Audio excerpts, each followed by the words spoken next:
सिरेलैक India में अपने 300 ग्राम के पैकेट में 30 to 45 ग्राम शुगर डालता है, बट यूएसए में कोई शुगर नहीं डालता।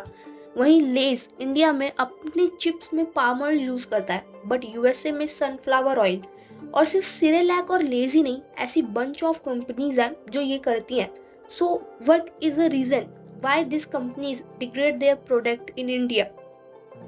सो everyone knows India is a very big country in population. हर कंपनी यहाँ बिजनेस करना चाहती है because we have lot of customers. But India की कॉस्ट ऑफ लिविंग यूएसए से बहुत कम है। अगर लेस अपना एक पैकेट यूएसए में $1 में बेचता है तो इंडिया में वो एक पैकेट 10 रुपये मीन्स कुछ 20 सेंट्स का ही बेच पाता है। तो इंडिया में कस्टमर्स तो बहुत हैं पर प्रॉफिट कंपेयर टू यूएसए बहुत कम है।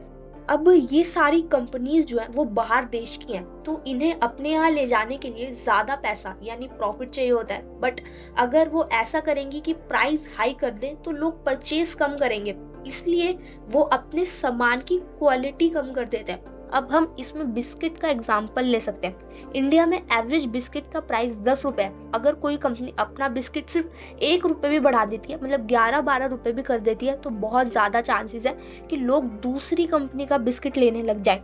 पार्ले जी इतने सालों से अपना बिस्किट सिर्फ 5 रुपये का ही बेचता है, क्योंकि अगर वो प्राइस बढ़ा देगा तो बहुत ज़्यादा चांसेस है कि लोग कोई दूसरा 5 रुपये वाला बिस्किट लेने लग जाए।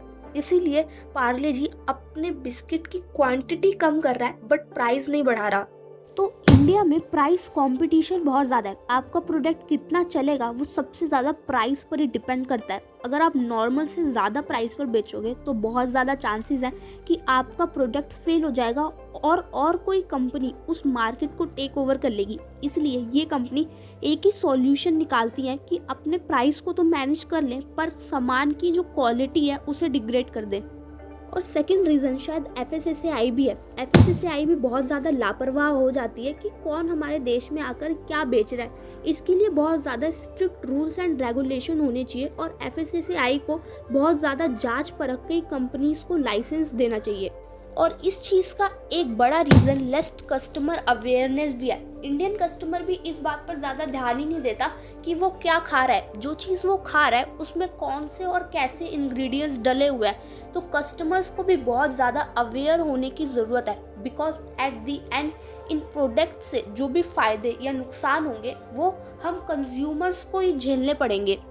तो मेरे हिसाब से ये कुछ रीज़न्स हैं जिनकी वजह से कंपनीज इंडिया में लेस क्वालिटी का फूड बेचती है। अगर आपको भी कुछ लगता है तो आप कमेंट सेक्शन में बता सकते हैं।